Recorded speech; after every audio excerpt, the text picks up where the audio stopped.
कानपुर के फीलखाना क्षेत्र में होजरी कारोबारी विजय कुमार चौरसिया की हत्या महज 48 मिनट के दौरान हुई है। पुलिस को घटनास्थल के नजदीक लगे सीसीटीवी कैमरे की फुटेज में विशाल गुप्ता और होजरी कारोबारी नजर आए हैं। हत्या के बाद विशाल गुप्ता स्कूटी से अकेला ही लौटता दिखा। पुलिस की 5 टीमें आरोपियों की तलाश में लगी हैं। शुक्रवार देर रात अपर पुलिस आयुक्त कानून व्यवस्था डॉक्टर विपिन कुमार ताड़ा ने हाते के लोगों से जानकारी जुटाई। देर रात तक विशाल के 6 रिश्तेदारों को हिरासत में लिया गया है। पुलिस कमिश्नर रघुवीर लाल ने बताया कि सवाई सिंह के हाते में पुराना और जर्जर मकान है। यहाँ पर 4 परिवार किराए पर रह रहे हैं। शुक्रवार को विशाल अपनी स्कूटी पर विजय को साथ लेकर इसी मकान के पास आया। सीसीटीवी फुटेज में दोनों 6:32 पर जाते हुए नजर आए हैं। इसके बाद शाम 7:18 पर विशाल गुप्ता अकेले ही स्कूटी से लौटता दिखा। पुलिस कई एंगल पर जांच कर रही है। फुटेज में एक और संदिग्ध युवक दिखाई दे रहा है, उसकी तलाश भी की जा रही है। विशाल का रेस्टोरेंट विजय चौरसिया की दुकान के सामने है। अपर पुलिस आयुक्त डॉक्टर विपिन कुमार ताड़ा ने बताया कि पुलिस लेन देन के विवाद और प्रेम प्रसंग के एंगल पर जांच कर रही है। दोनों स्कूटी पर जिस तरह से जाते हुए दिखाई दे रहे हैं, इससे दोनों के बीच घनिष्ठता की पुष्टि हुई है। जर्जर मकान में कोई हो सकता है जिसकी वजह से दोनों या अन्य लोगों के बीच विवाद हुआ हो। आसपास के लोगों ने केवल विशाल को जाते हुए देखा था। ऐसे में अगर कोई अन्य है तो वह हाथे का ही रहा होगा। इसकी जानकारी फिलहाल जुटाई जा रही है। विशाल का अपनी पत्नी से विवाद चल रहा है। पुलिस को सीसीटीवी फुटेज में नजर आया कि विशाल और विकास दोनों जर्जर मकान की छत की तरफ ध्यान से देखते हुए गए हैं। अब या तो कोई जान पहचान वाला ऊपर खड़ा हुआ था या विशाल विकास को इशारा कर ऊपर चलने के लिए जोर दे रहा था। इसकी जानकारी फिलहाल जुटाई जा रही है। पुलिस की जांच में अब तक सामने आया कि होजरी कारोबारी विजय कुमार चौरसिया की हत्या ही करने का पूरा इरादा था। इसको लेकर विशाल उन्हें बैठा कर ले गया। पुलिस का कहना था कि सवाई सिंह ने हाथे के पास कारोबारी की हत्या विशाल ने अकेले की कि पहले से वहां लोग मौजूद थे। फिलहाल वारदात के बाद व्यापारियों में आक्रोश व्याप्त है और क्षेत्र में तनाव फैला हुआ है। जगह जगह पुलिस को अलर्ट पर रखा गया है। हत्याकांड की सूचना मिलते ही कारोबारियों ने दुकानें बंद कर दी। उन्होंने आरोपी की 24 घंटे के अंदर गिरफ्तार न होने पर बाजार बंद करने की चेतावनी दी है। बवाल की आशंका पर शिवाला बाजार, बिरहाना रोड, सिल्की माहौल समेत आसपास के क्षेत्र में कोतवाली, मूलगंज, बादशाह नीका, कलेक्टरगंज, हरबंश मोहल, रेल बाजार, फीलखाना का फोर्स तैनात कर दिया गया है। होजरी कारोबारी विजय कुमार चौरसिया की सरेआम सिर पर भारी वस्तु से हमला कर हत्या करने की भनक जैसे ही परिजन, रिश्तेदारों, दोस्तों और व्यापारियों को लगी तो वे उर्सला अस्पताल पहुंच गए। कारोबारी का खून से लथपथ शव देखकर परिजन और दोस्तों में चीख पुकार मच गई।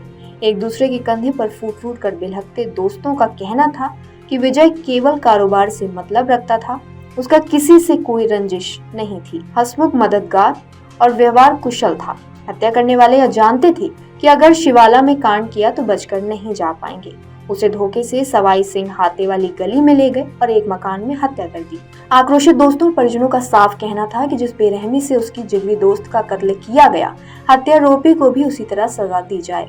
वहीं उर्सला में मौजूद मां मीरा, पत्नी नेहा और घर की महिलाएं बिलखते हुए एक दूसरे को ढांढस बांधती रहीं।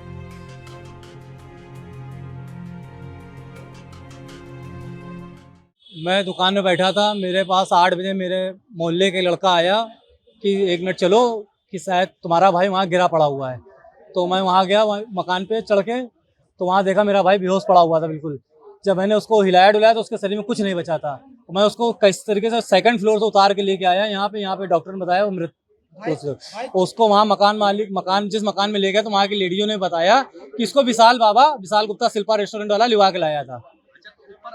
ऊपर आप गए थे तो कैसे वहाँ पता चला आपको ये कि यहाँ पे पड़ा हुआ? तो उस मकान की जो लेडीजें वहाँ रहती उन्होंने फोन करके बताया था कि यहाँ पे तो आपके मोहल्ले का कोई लड़का बेहोश पड़ा हुआ है। हाँ, उसके सर पे यहाँ पे घाव था और बहुत ज्यादा ब्लीडिंग हो चुकी थी। क्या लगता है क्या किस चीज से वार किया गया है? अब अंतर्यामी बाबा तो है नहीं भाई, ऐसे सवाल पूछ रहे हो। अब भाई जी ये तो पोस्टमार्टम से ही मालूम पड़ेगा। भाई का क्या नाम था? भाई भी वहाँ मकान मालिक जो मकान की लेडीज है उसने विशाल गुप्ता का नाम बताया, विशाल बाबा शिल्पा रेस्टोरेंट वाला, उसके साथ वो गया हुआ था, कहीं लुवा के लाया था बस, और कोई नहीं था वहाँ पे। कोई दुश्मनी नहीं, किसी से कोई लेना देना नहीं। दुकान पे बैठता है, दुकान शिवालय में दुकान है, और किसकी दुकान है भैया? अंडर गारमेंट्स की है। इसमें फीलखाना थाना क्षेत्र में एक घटना घटित हुई थी, जिसके बारे में कि पुलिस को शाम को खबर मिली। इस पर पुलिस तत्काल मौके पर पहुंची। जो मजरूब था उससे परिजनों द्वारा अस्पताल ले जाया गया, जहां पर कि उसे ब्रॉड डेड घोषित किया गया। डॉक्टरों द्वारा बताया गया कि सिर में आई चोट के कारण उसकी मृत्यु हुई है और शव को कब्जे में लेकर पोस्टमार्टम के लिए दिया गया है।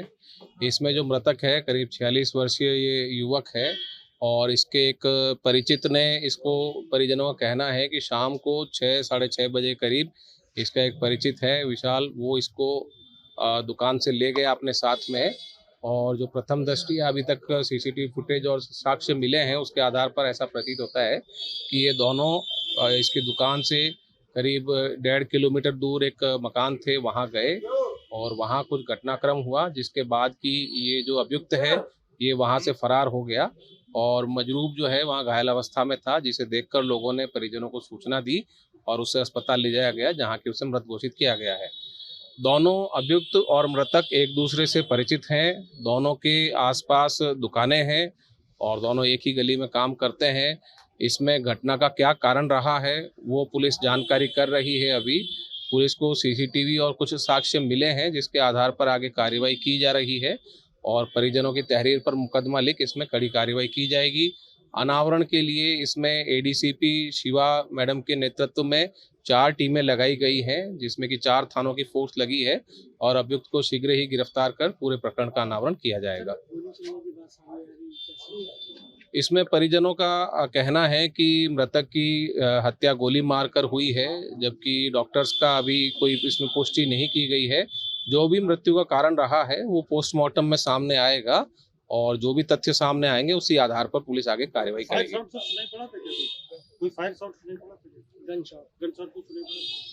इसमें पुलिस जानकारी कर रही है आसपास के लोगों से, लेकिन जो मृत्यु किस कारण से हुई है, क्या वो गन शॉट से हुई है या कोई सर पे भारी वस्तु मारी गई या उसे दीवार में धक्का दिया गया, क्या कारण रहा है, ये सभी जानकारी पोस्टमार्टम रिपोर्ट और साक्ष्य संकलन कर पूर्ण की जाएगी। उसी आधार पर आगे कार्रवाई होगी। फिलहाल हत्या का मुकदमा परिजनों की तहरीर पर दर्ज किया जा रहा है और जो भी तहरीर आएगी उसी आधार पर आगे कार्रवाई होगी। आपके राज्य की खबरें, आपके शहर की खबरें सबसे पहले जानने के लिए देखते रहें अमर उजाला। चैनल को सब्सक्राइब जरूर कर लें और पाएं हर अपडेट।